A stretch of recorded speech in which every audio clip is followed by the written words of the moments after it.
조금 전까지 세 분의 발표를 잘 들었습니다. 아주 흥미롭고 재밌는 발표였고 의미가 매우 컸다고 생각을 합니다. 오늘 토론 시간에는 네 분의 토론자를 모셨습니다. 먼저 박병주 경남연구원 경제산업연구실장님 참석해 주셨습니다. 감사합니다. 그 다음에 온라인으로 우리 펜시 기술 세션 의장을 맡고 계시는 오재령 박사님께서 온라인으로 참석해 주고 계십니다. 오 박사님 오랜만에 뵙겠습니다. 반갑습니다. 예, 그 다음에 정수현 창원시정연구원 연구위원님 참석해 주셨습니다. 예, 그리고 조사면 동의대 교수님, 유통물리학과 교수님이십니다. 오늘 참석해 주셨습니다. 감사합니다.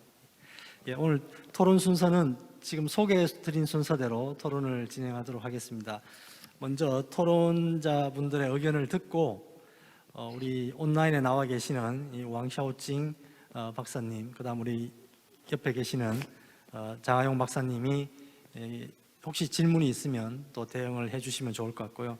그 과정이 끝나면 온라인으로 질문이 올라온 것 중에 이 각각 토론자분 또는 발표자분들께서 답변이 가능한 내용을 답변을 드리도록 그렇게 진행을 하겠습니다. 자, 그럼 오늘 발표 내용과 또 발표 내용 이외에도 우리 해양도시의 그린 스마트화를 위한 제언이나 의견이 있으시면 우리 토론자분들께 듣는 시간을 갖도록 하겠습니다.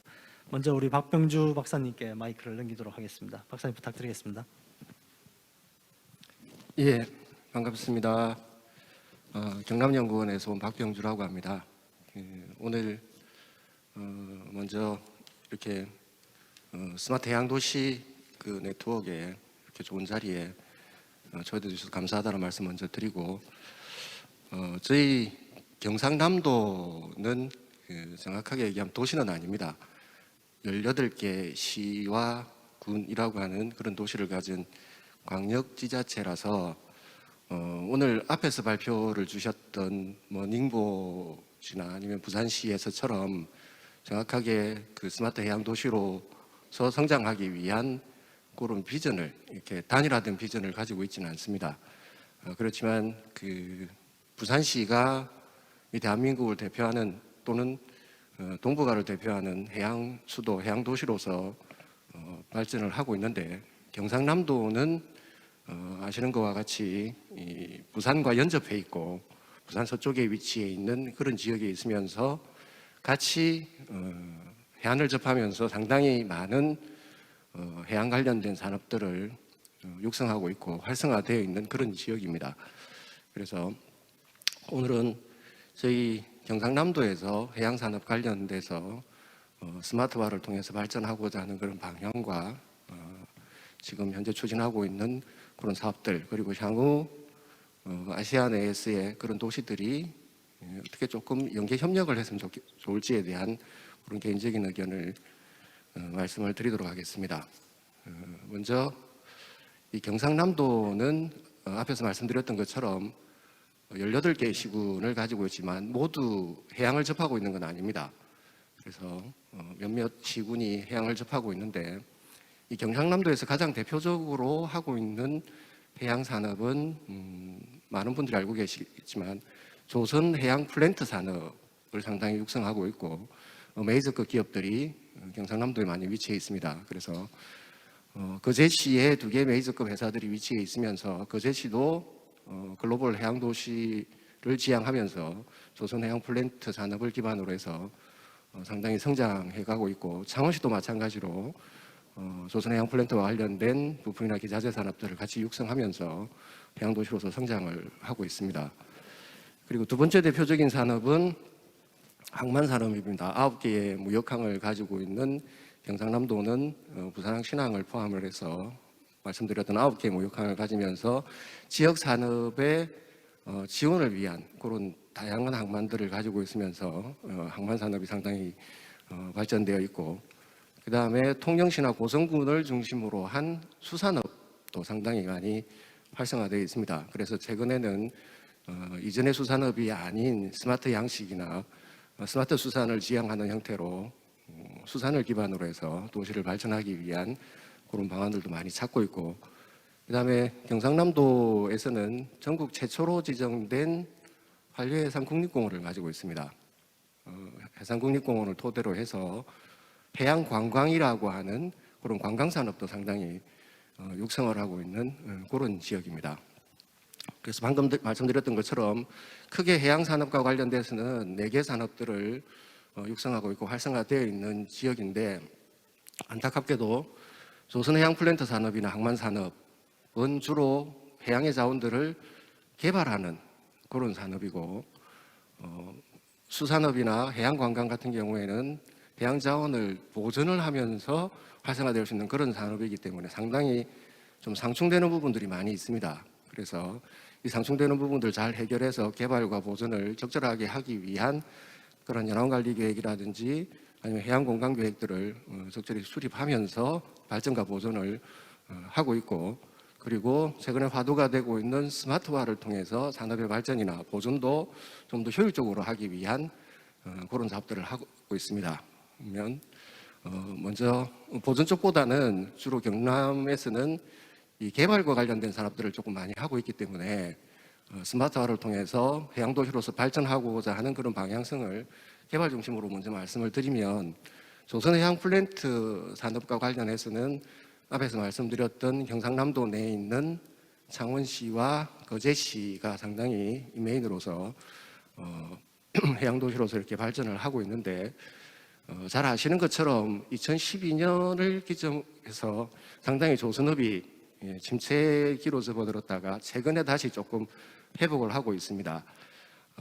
수주 물량들이 조금 늘어나면서 조선업이 조금 활성화되고 있는데, 조선해양플랜트 산업의 가장 큰 문제점은 생산하는 생산품의 구조물이 워낙 대형이기 때문에 그 생산하는 과정에서 생기는 일정 관리라든지 아니면 기자재나 부품의 관리라든지 인력의 관리, 그리고 상당히 그 작업자의 안전의 문제, 이런 부분들이 상당히 많이 생겨서 공정 관리나 일정 관리를 하는데 상당히 많은 애로점이 있어서 실제 조선업이 4차 산업혁명 시대에 ICT와 연동을 해서 발전을 하는데 상당히 많은 좀 애로를 겪었습니다. 그래서 이 조선업 침체 이후에 ICT와 융합을 해서 조선해양플랜트 산업을 보다 더 육성을 하기 위한 그런 측면에서 스마트화를 하기 위한, 조선해양플랜트 산업의 스마트화를 하기 위한 노력을 경상남도에서는 상당히 많은 사업들을 추진을 하고 있습니다. 대표적으로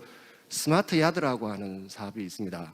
그래서 앞에서 말씀드렸던 조선산업이 가지고 있는 작업자 관리나 기자재나 부품의 관리, 일정 관리, 그리고 작업자의 안전 관리, 이런 부분들을 실제 실시간 현장에서 하는 부분들이 상당히 어렵고 원활하지 않기 때문에 그걸 IoT 기술이나 5G 기술을 적용을 해서 실시간으로 그런 부분들의 정보의 게더링이나 일정 관리나 이런 부분들을 효율적으로 할 수 있는 그런 스마트 야드 사업을 통해서 조선해양플랜트 산업을 좀 육성하기 위한 그런 노력들을 하고 있고, 창원과 거제를 거점으로 해서 그런 다양한 사업들을 현재 추진하고 있는 그런 상황입니다.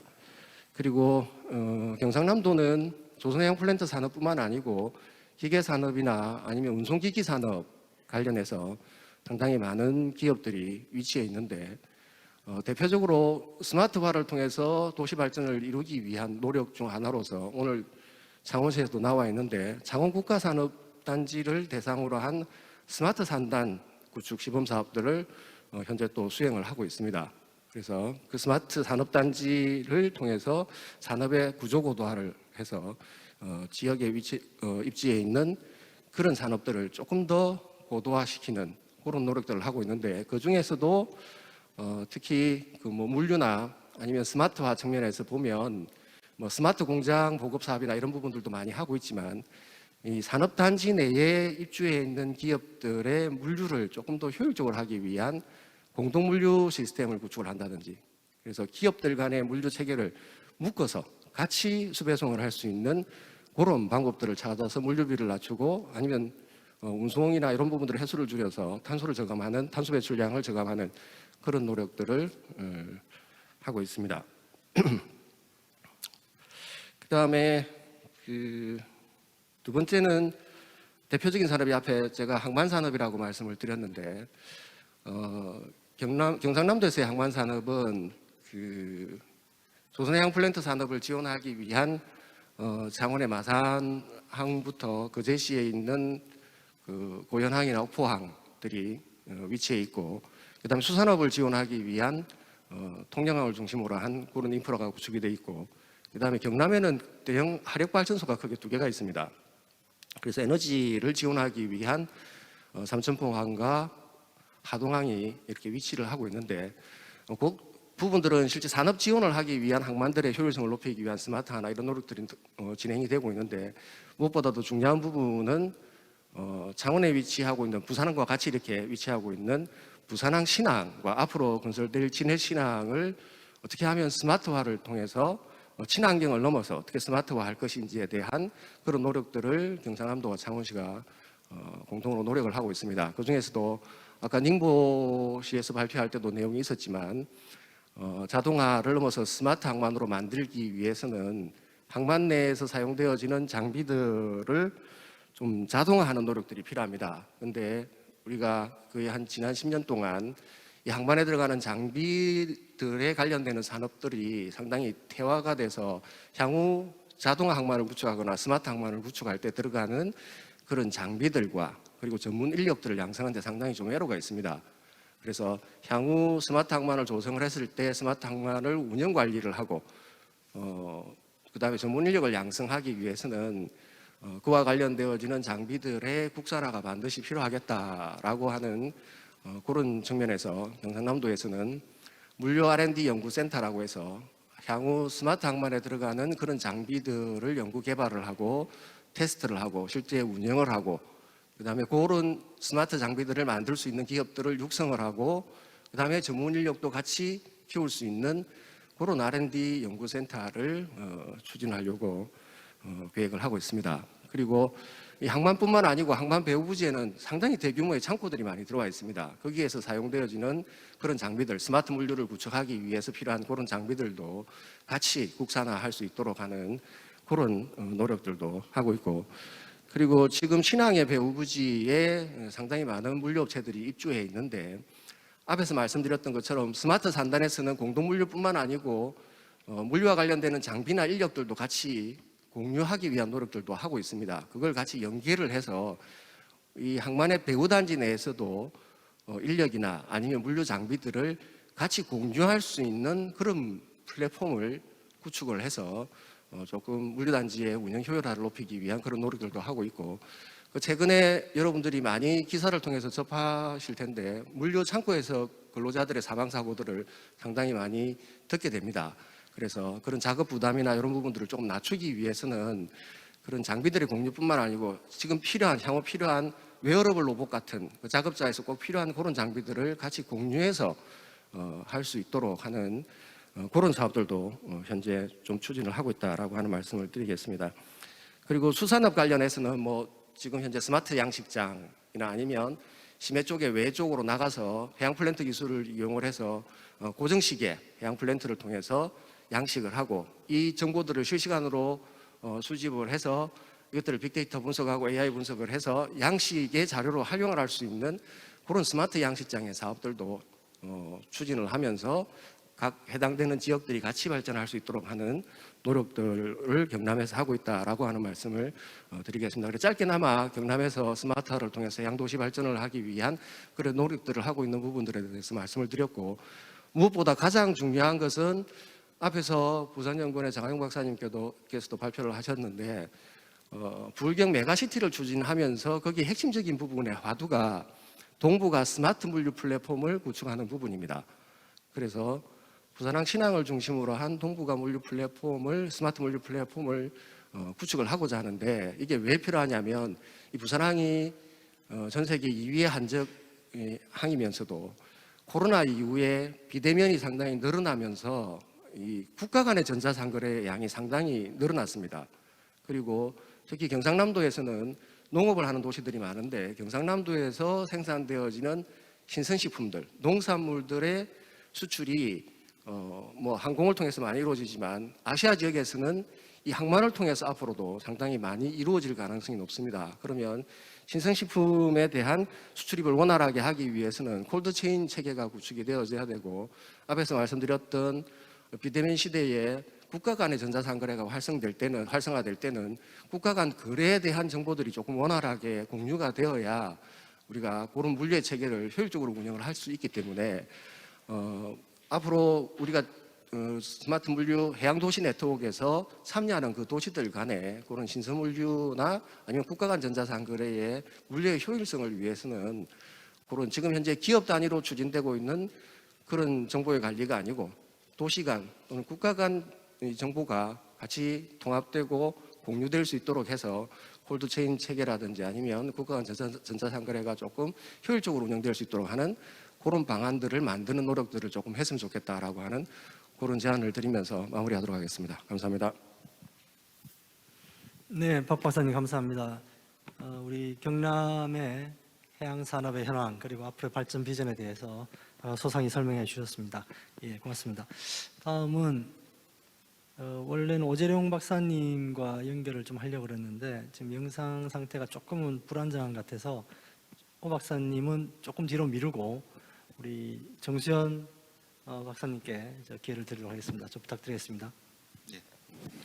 네, 반갑습니다.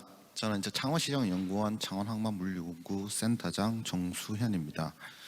우선 이제 2021년 제15회 세계해양 포럼 개최를 진심으로 축하드리고요. 이렇게 귀하고 의미 있는 자리에 초대해 주셔서 감사드립니다. 오늘 행사는 이제 국제 포럼이다 보니 제가 말씀드리고자 하는 의미를 정확히 전달하고자 좀 제가 준비한 문건을 토대로 좀 말씀드리겠습니다. 좀 딱딱하게 보여도 많은 이해 부탁드립니다. 저희 창원시 입장에서는 가장 이제 핵심을 두고 있는 것은 항만 경쟁력입니다. 그러면 이제 항만 경쟁력을 높이는 데 있어서 친환경, 스마트 항만이란 건 단순한 선택 사항이 아닌 필연적인 시대의 흐름인 것 같습니다. 그리고 이러한 친환경 스마트 항만을 위해서는 항만과 도시의 조화와 협력이 뒷받침되어야 하고 결국 도시의 역할이 중요해질 것이라고 저는 보고 있습니다. 그런 점에서 오늘 이제 장하연 박사님께서 발표한 내용을 보면은 부산의 역할을 깊이 고민해 주셨고요. 그다음에 구체적인 방향성까지도 담아 주신 것 같습니다. 그리고 이 내용은 제가 속한 창원시에서도 많은 시사한 바가 있다고 먼저 생각됩니다. 어떤 분께는 이 항만과 해양도시라는 키워드와 창원이 잘 이어지지는 않으실 겁니다. 해양도시 창원이라는 말 자체가 상당히 낯설게 느껴질 수도 있을 것 같고요. 그만큼 이제 부산, 인천 등 비교할 때 창원이 해양만 도시의 어떤 위상이라든지 인식은 상당히 낮았던 건 사실입니다. 그러나 명실공히 창원에는 마산항, 그다음에 진해항, 신항 세 개의 무역항을 보유하고 있고 국내 최대 규모의 진해 신항까지 조성될 예정입니다. 향후 이제 해양 도시로서 창원은 성장 가능성이라든지 발전 가능성은 기존에 있는 해양 도시보다 더 높을 거라고 저희는 기대하고 있습니다. 그렇게 이제 오늘 제가 말씀드리고자 하는 내용은 그린 스마트 해양 도시로의 항해에 있어서 창원시의 역할에 대해서 그리고 창원시의 노력들에 대해서 한번 소개해드리고 싶습니다. 저희 창원은 일단은 항만 도시란 개념에 좀 주목하고 있습니다. 이를 어떤 식으로 또 정책적으로 실현할까 또 저희가 고민하고 있는 바이고요. 이러한 항만 도시가 가지고 있는 의미는 항만이 도시에게 미치는 긍정적 영향은 극대화시키고 그다음에 부정적 영향은 최소화시키는 이런 방식을 저희가 방식을 보면 될 것 같습니다. 오늘 이제 대부분 발표 자리에서 말씀하셨던 부분이 이제 항만이 도시에 미치는 긍정적 영향에 대해서 많은 설명을 해주셨고 그러한 과정에서 낙관적 기대에 대해서 주로 좀 의존하는 모습을 보였습니다. 그런데 저희는 창원시 같은 경우는 이런 항만이 도시에 미치는 부정적 영향도 중요하고 그다음에 반드시 다뤄야 된다고 이제 생각하고 있습니다. 그래서 저희는 과학적 방법을 통해 부정적 영향에 항만이 이제 도시에 미치는 부정적 영향을 측정하고 있고요. 그다음에 이를 최소화한 정책들을 현재 마련하고 있습니다. 항만과 도시 관계에 있어서 거대 담론이나 그다음에 장기적인 관점에서 큰 그림 그리고도 중요한 업무입니다. 그러나 이제 항만 배후 지역 주민의 삶과 도시가 할 수 있는 그리고 해야 하는 일에 관해서도 저희가 고민해야 될 부분인 것 같습니다. 해양 도시가 그린 스마트 항만의 주체가 되었을 때 그는 이런 것들이 가장 중요한 이슈가 될 거라 제가 생각하고 있고, 이런 와중에서 항만의 지속 가능성이라는 걸 저희가 좀 들여다봤습니다. 그러면 항만의 지속 가능성을 저희가 어떻게 보장을 할 거냐, 그냥 확보할 거냐라고 했을 때는 결국에는 항만과 도시의 어떤 역할과 그다음에 항만과 도시의 조화로운 관계 속에서 저희는 구현될 거라고 보고 있습니다. 항만의 경제적인 효율성 뿐만 아니라 항만 배후 지역에 있는 지역민의 삶도 저희가 가장 중요하게 생각을 하고 있습니다. 그리고 이 두 문제는 별개의 문제가 아니라 하나의 문제로 봐야 되는 게 저희의 창원시의 어떤 생각들입니다. 그래서 이런 관점에서 저희는 보다 창원 입장에서의 그린 스마트 항만과 그다음에 해양 도시로의 발전상을 종합적으로 모색하고 있고요. 그다음에 현재는 아직 연구 중에 있습니다. 연구 중에 있는 내용이라 하나하나 자세하게 말씀드릴 수 있지는 않지만 앞으로 여러 기회를 통해서 저희 창원시가 준비하고 있는 많은 내용들에 대해서 말씀드리도록 하겠습니다.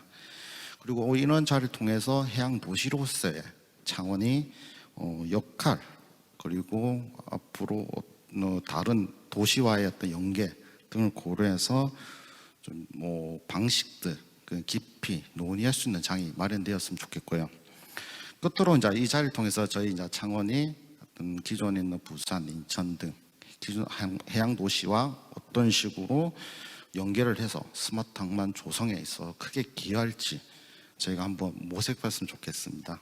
일단 전에 앞에서 박평주 박사님께서 저희 경남의 어떤 전체적인 큰 틀을 말씀해 주셨기 때문에 저는 좀 더 항만과 도시의 관계 속에서 특히 저희가 주목하고 있는 그런 그린 항만에 관해서 주로 말씀드렸습니다. 그럼 이상 저는 발표를 마치도록 하겠습니다.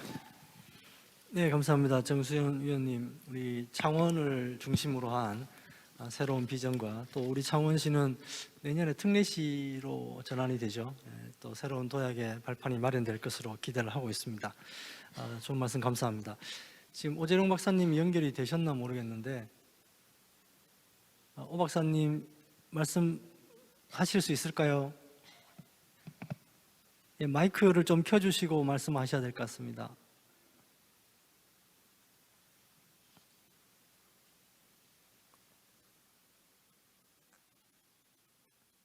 지금 마이크가 꺼진 것 같은데 아직 안 들립니다. 예. 자, 그러면 오 박사님 마이크 한 번 더 테스트를 해주시고 우리 스태프들이 한번 체크를 해주시고요. 먼저 우리 조사명 교수님 말씀을 먼저 듣고 우리 오 박사님께 마이크를 넘기도록 하겠습니다. 조 교수님 부탁드리겠습니다. 예, 우리 오 박사님이 펜시 관계자시죠? 그러면 오히려 조금 잘 된 것 같습니다. 순서상으로. 일단 오늘 발표된 내용들을 가지고 제가 조금 말씀을 드린다라고 하면 펜시의 경우에는 이제 아무래도 이 해양과 관련돼 있는 어떤 도시 간의 협력, 그다음에 공유, 그리고 나서 이제 이 환경이라고 하는 그린이라고 하는 부분들을 이제 주로 목적으로 하고 있는데 11개 국가 그다음에 많은 도시들이 각 도시들 나름대로의 특성을 가지고 있기 때문에 그런 특성들을 잘 활용한 어떤 수질이나 그다음에 해역이나 또 기타 여러 가지 이제 전체적인 환경 보호라고 하는 측면에서의 활동들이 나름대로 조금 시간은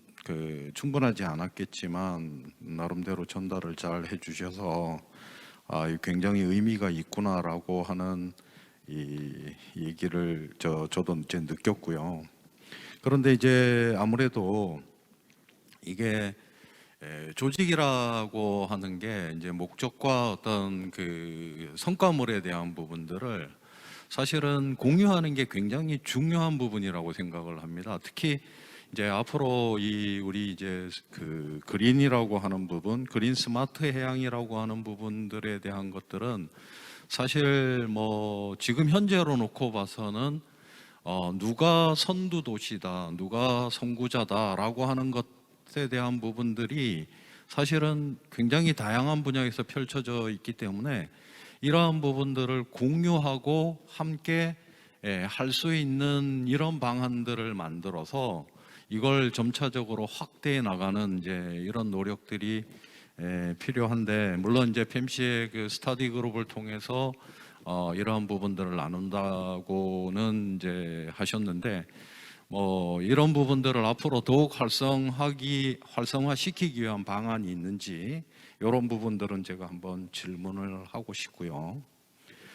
자, 그다음에 이제 두 번째로 발표하신 우리 닝보의 경우에는, 자, 사실 뭐 닝보항은 그 이제 닝보라고 하는 도시는 우리 부산의 입장에서는 항만에서는 이제 굉장히 조금 뭐 경쟁 관계 또는 향후에는 이제 협력 관계로 가야 되겠지만, 항만 부분에 있어서는 닝보라는 도시는 이제 그런 것으로 알려졌는데, 사실 닝보도 다양한 형태로 그린 스마트 항만 또는 항구 도시를 구축하기 위해서 노력을 하고 있는 걸 잘 확인했습니다. 근데 이제 사실 제가 오늘 여기 발제자들 뭐 장하영 박사님도 마찬가지고 우리 경남발전연구원, 그다음에 부산 창원시 시정연구원 이렇게 이제 주로 이 정책연구원에서 이제 와 계시고 발표를 하시고 하셨는데,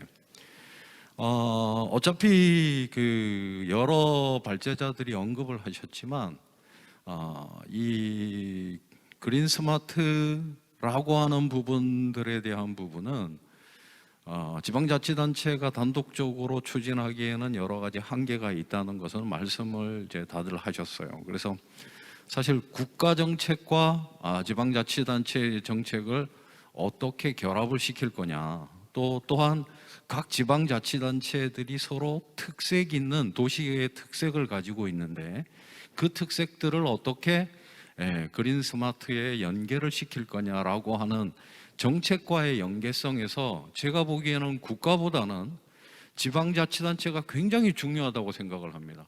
뭐 잘 아시는 것처럼 뭐 이런 말씀드리면 조금 그렇긴 하겠지만, 국가의 어떤 정책 부분은 각 부처 간에 약간의 그 벽들이 있어요. 그러나 다행스럽게도 지방자치단체는 지방자치단체의 리더십이라고 하는 것을 가지고 지방자치단체 안에서의 관련되어 있는 부처 간의 또는 부문 간의 문제들을 하나로 묶을 수 있다는 장점이 있습니다. 그래서 그런 부분에서는 뭐 펜시에서도 그 똑같이 말씀하신 것처럼 리더십이 굉장히 중요하다는 말씀에는 저도 동감을 하고요. 그래서 닝보에서도 과연 국가 정책의 국가의 어떤 그 환경과 해양 정책을 어떻게 닝보의 환경 해양 정책에다가 묶을 수 있었는지, 뭐 이런 부분들에 대한 사례가 있다면, 경험이 있다면 조금 설명을 해주셨으면 좋겠고요.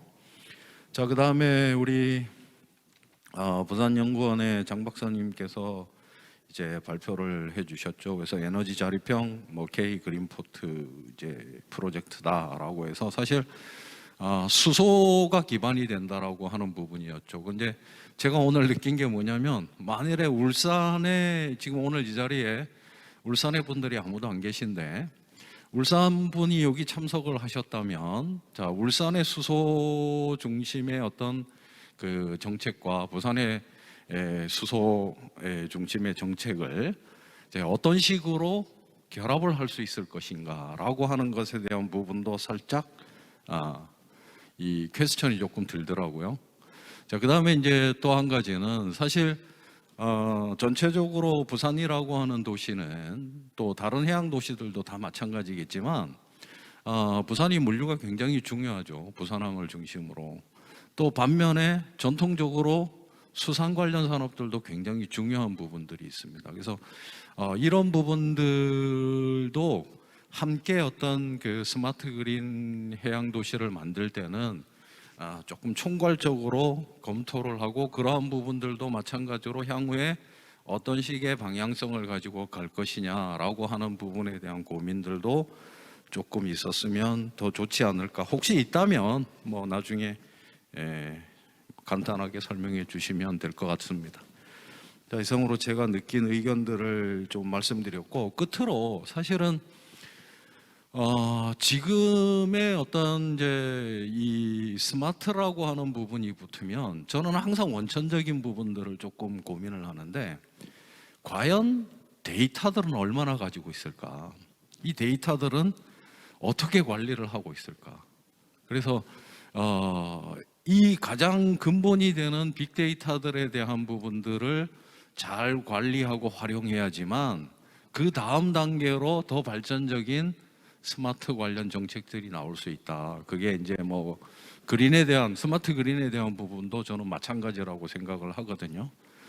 물론 이제 부산시도 그런 측면에서 많은 노력을 하고 있는 걸로 알고 있습니다만, 모든 그 스마트와 관련된 부분들에 있어서 관련된 우리 도시들이 이러한 데이터들을 잘 관리해서 우리 오늘 이 토론의 부제처럼 그린 스마트 해양 도시로의 항해가 순조롭게 잘 되기를 희망하면서 토론을 마치겠습니다. 감사합니다.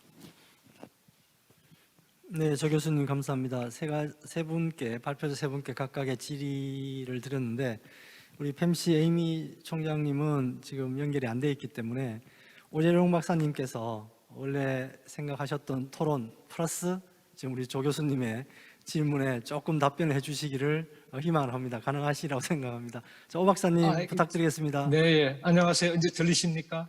예, 잘 들립니다. 죄송합니다. 사실은 제 노트북이 문제가 생겨가지고 앞에 분들 말씀 거의 듣지 못했고요. 지금 방금 제 스마트폰에 줌 깔아가지고 들어오느라고 죄송합니다. 제가 앞에 분들이 어떤 말씀하셨는지 많은 부분을 놓쳐서 그 질문에 답을 할 수 없을 것 같아서 참 대단히 죄송스럽게 생각하고, 아까 그 우리 에이미 곤잘레스 사무총장이 말씀하신 이제 그 말미에 말씀하셨는데, 부산시가 그 PNLG, 그러니까 펜시의 지방정부 네트워크에 그 금년 12월 그 캄보디아의 시아누쿠빌에서 개최되는 동아시아, 지금 제 그 배경화면에 보이실 건데, 동아시아해 콩그레스에서 그 부산시가 이제 참여를 하신다고 합니다. 그래서 저는 그 우리 펜시에 대해서 잠깐 말씀드리고, 그다음에 이제 PNLG가 어떤 것인지 그거에 대해 잠깐 말씀드리도록 하겠습니다. 예, 그럼 그 펜시는 그 뭐의 약자는 그 Partnerships in Environmental Management for the Seas of East Asia, 우리말로는 동아시아 해양환경관리기구라고 하죠. 펜시에는 한국, 중국, 일본, 그리고 아마 많은 분들이 잘 모르실 건데 북한이 참여를 하고 있습니다. 그렇게 해서 이제 11개 국가가 이제 파트너로 참여를 하고 있고요. 그다음에 이제 국가 파트너로 참여를 하고 있고, 그다음에 그 한국해양과학기술원, 해양수산개발원, 해양관리공단 등 5개 기관, 그다음에 일본 같은 경우에는 해양정책연구소, 영국의 그 플리마우스 해양연구소, 노르웨이 수자원연구소 등 19개 기관이 그 비정부 회원으로, 비정부 파트너로 참여를 하고 있습니다. 그리고 이제 다음으로 이제 펜시의 주요 활동 영역을 좀 살펴보면요. 기후변화와 해수면 상승, 그다음에 생물 다양성의 감소, 어족 자원과 해양 자원의 감소, 수질의 심각한 악화 등에 직면하여 참가국들 간의 하천 유역부터 연안까지 육지와 물의 사용을 관리하기 위한 통합 접근 방식, 그다음에 연안을 포함한 해양의 지속적 관리를 위한 훈련 프로그램과 현장 학습 및 선진국과 개도국 간의 기술 이전 교육 같은 혁신적인 능력 개발 프로그램을 통한 인적 자원의 개발, 그다음에 이제 그 펜시의 핵심 프로그램이죠. 연안역 통합 관리 시범 실시와 확대, 그다음에 동아시아 해의 연안과 해양 환경을 보호하고 관리하기 위한 국가적, 지역적 약속을 준수하기 위한 지속적인 지역 메커니즘의 개발과 채택입니다. 다음에는 그 PNLG, 지속 가능한 연안 발전을 위한 펜시 지방정부 네트워크에 대해서 잠깐 말씀드리도록 하겠습니다. 그 PNLG는 동아시아적 최초의 지속 가능한 연안 발전을 위한 연합통합관리 프로그램을 시행하는 지방정부의 자생적인 네트워크입니다. 지방정부 회원들은 동일한 프레임워크와 프로세스를 사용하여 연안통합관리 프로그램을 개발하고 이행을 합니다. PNLG는 2001년 출범을 했는데요. ICM 실무에 대한 정보, 그다음에 실무 경험, 기술, 경영 노하우를 교류하는 효과적인 포럼 역할을 해왔습니다. 특히 회원 지방 정부들이 돌아가면서 진행하는 스터디 투어, 그다음에 이제 PNLG 연례 포럼은 PNLG 네트워크 내에서 상호 학습과 멘토링에 필요한 수단을 제공하고 있습니다. 연안통합관리 관행이 연안 거버넌스를 개선해서 지역사회에 구체적이고 현실적인 사회적, 경제적, 환경적 이득을 가져온다는 인식은 더 많은 지방정부가 네트워크에 참여하도록 동기를 부여를 했습니다. 그리고 그 PNLG 헌정을 한번 살펴보면요.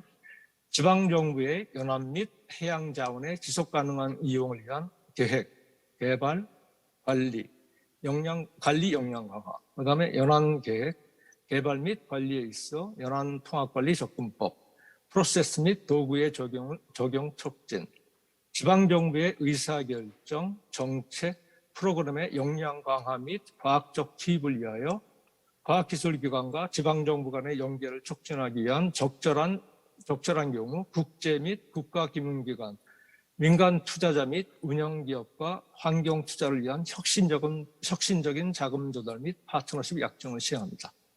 그다음에 이제 천연 자원의 지속 가능한 개발에 대한 사회적, 기업적 책임을 강화하기 위하여 연안 해양 자원 관리에 대한 이해관계자의 참여 강화, 연안 및 해양 관리 문제를 다루는 기관 간 및 다분야 협력 메커니즘뿐만 아니라 지역 연안 거버넌스 강화.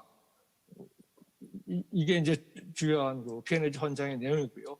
뭐 아까 그 우리 사무총장께서도 말씀하셨지만 현재 경남의 창원시, 그다음에 안산시, 시와 등 52개 지방정부가 회원으로 활발하게 활동을 하고 있습니다. 앞에 말씀드린 것처럼 이제 부산시가 금년 12월에 그 PNLG에 참여를 하게 되는데요. 그 부산시의 그린 스마트 그린 그 해양 도시가 이 PNLG 네트워크를 통해서 다른 지방정부에도 전파가 되고, 그다음에 또 다른 지방정부들이 부산시의 좋은 경험을 같이 공유하는 기회가 됐으면 좋겠습니다.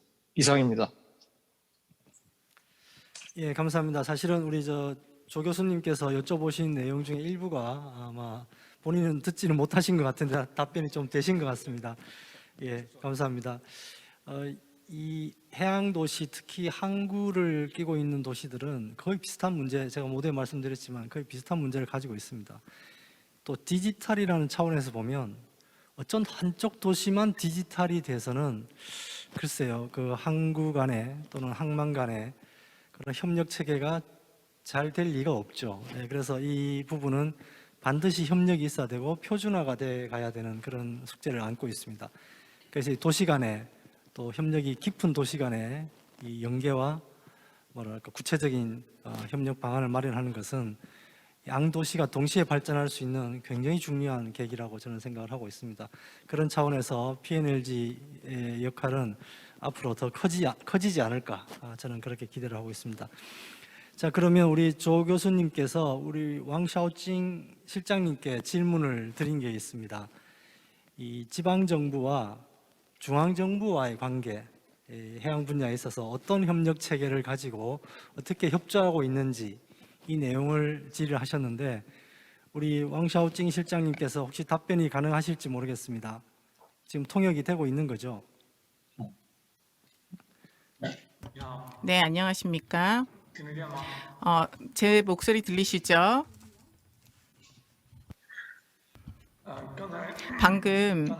방금 조 박사님께서 굉장히 좋은 질문 해주셨습니다. 국가 정책과 지방 정부의 그 해양 정책이 어떻게 연계되는지 그 닝보에 대해서 말씀을 해달라고 하셨는데요. 닝보 같은 경우는 현재 중국의 해양 대도시라고 볼 수가 있습니다. 특히 그 국가의 정책을 솔선수범해서 시행하고 있는 지역입니다. 그래서 실제로 많은 시험구가 있고요. 특히 금년 같은 경우 중국이 4개의 그 경제 계획을 발표를 했는데 14차 5개년 계획에서도 특히나 그 닝보 이 14차 5개년 계획이 닝보의 전략과 잘 연계가 되어 있습니다. 특히나 해양 항구로서의 그런 발전이 있습니다. 국가정부 차원에서 대대적으로 지역을 하고 있고요. 특히 해양 항구 같은 경우는요. 그린 그리고 스마트 그리고 안전 이 3가지 키워드를 중심으로 해서 국가 정책과 닝보의 정책이 연계가 되어 있습니다. 그리고 닝보가 어떻게 이 3가지를 잘 시행하느냐에 대해서 여러 가지 조치가 있는데 일단 먼저 스마트 포트를 건설하는 것이고요. 그래서 최대한 스마트화를 실현하는 것입니다. 항공물류라는 이 플랫폼을 그 스마트화 해서 물류 부분에 있어서 닝보가 훨씬 더 경쟁력을 갖게 될 것입니다. 두 번째로는 저희가 그 대통로 물류 대루트라고 부르는데요. 이 물류 루트를 구축을 했습니다. 특히 5개의 그 지역의 항구와 연계가 되어 있습니다. 특히 이제 5개 주요 항구, 중국 내 5개 주요 항구 중에서 3개 항구는 철도까지 연계한 복합 운송 체계가 구축이 되어 있습니다. 세 번째로는 그 항구 안전에 있어서 많이 신경을 쓰고 있는데요. 예를 들어서 무인 트럭이라든지 크레인 그리고 청정 에너지를 활용할 수 있는 그런 장비들을 계속해서 구축하고 있습니다. 저희가 중국의 14차 5개년 계획에 발맞춰서 저희의 이제 닝보의 계획을 이제 수립을 해서 같이 움직이고 있습니다. 그래서 큰 틀에서는 국가 전략을 기반으로 해서 이제 정책을 수립을 하고 있습니다.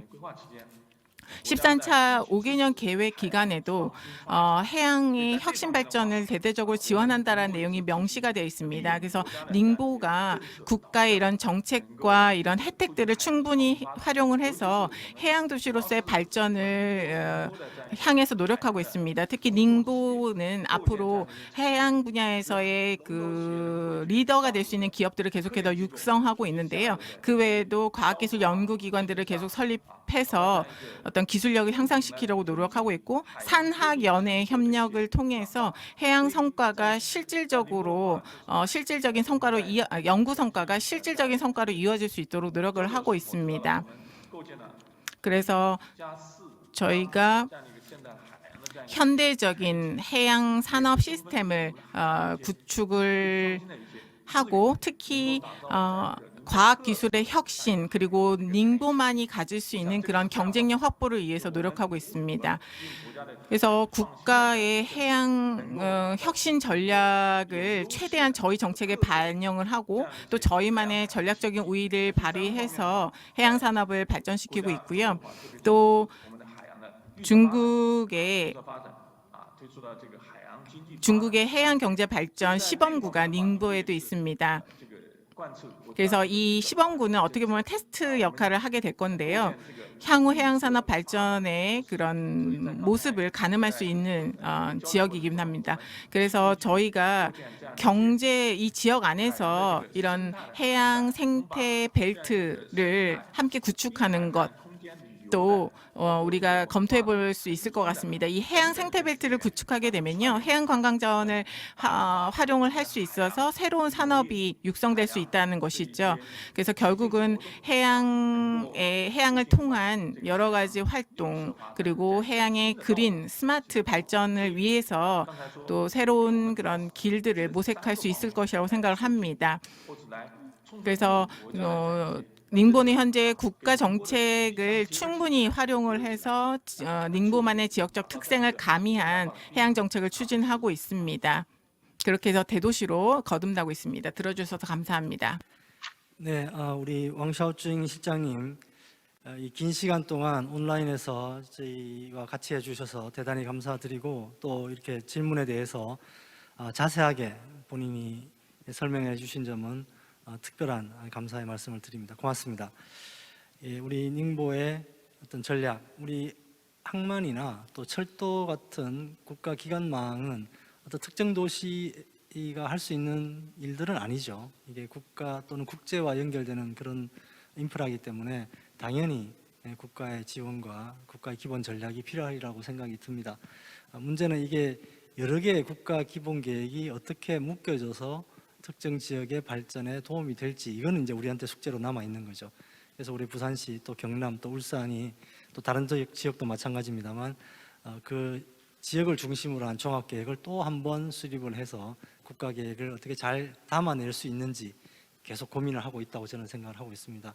그런 차원에서 닝보의 사례도 저희한테 좋은 참고가 되지 않을까 이렇게 생각이 듭니다. 자, 마지막으로 뭐 여러 가지 토론도 있었고 질문도 있었습니다. 우리 장하용 박사님이 마지막 말씀을 하시고 일단 이 플로어에서의 토론은 마무리를 하도록 하겠습니다. 예, 장하용입니다. 아까 여러 정말 영감이 넘치는 이야기들을 해주셔서 저희 부산을 비롯해서 오늘 참석한 여러 시도 그리고 해외 도시도 아마 큰 도움이 됐을 거라고 생각이 듭니다. 특별히 이야기를 들으면서 더더욱이나 저희가 지금 이 부울경이 추진하고 있는 메가시티가 필요하다라는 생각을 하게 되었습니다. 방금 말씀하셨던 닝보에게 질문했던 내용은 또 저희들하고 동일합니다.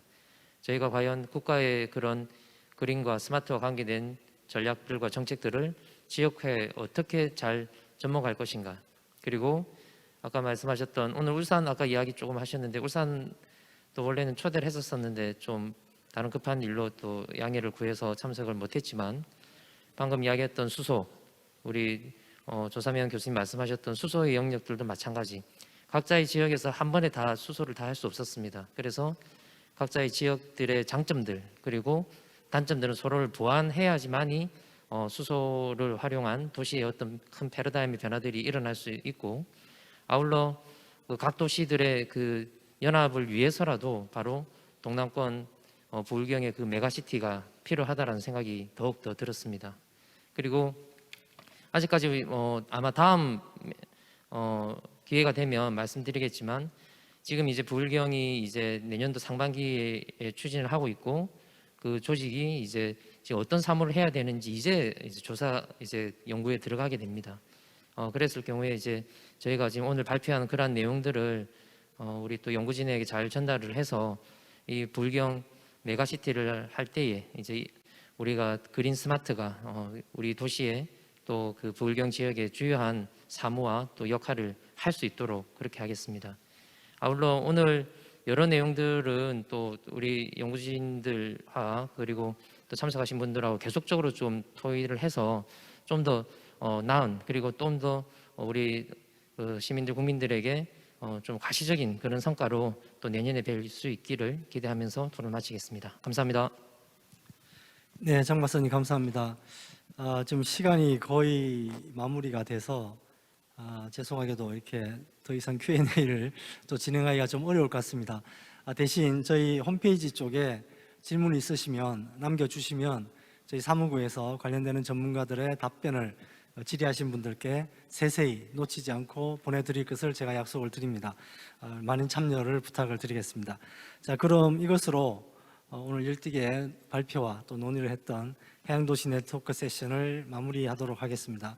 오늘 발표와 토론에 참석해 주신 모든 분들과 또 오프라인, 온라인에서 참여해 주신 모든 분들께 감사의 말씀을 드리면서 토론을 마무리하고자 합니다. 사이좋게 마이크를 넘기도록 하겠습니다.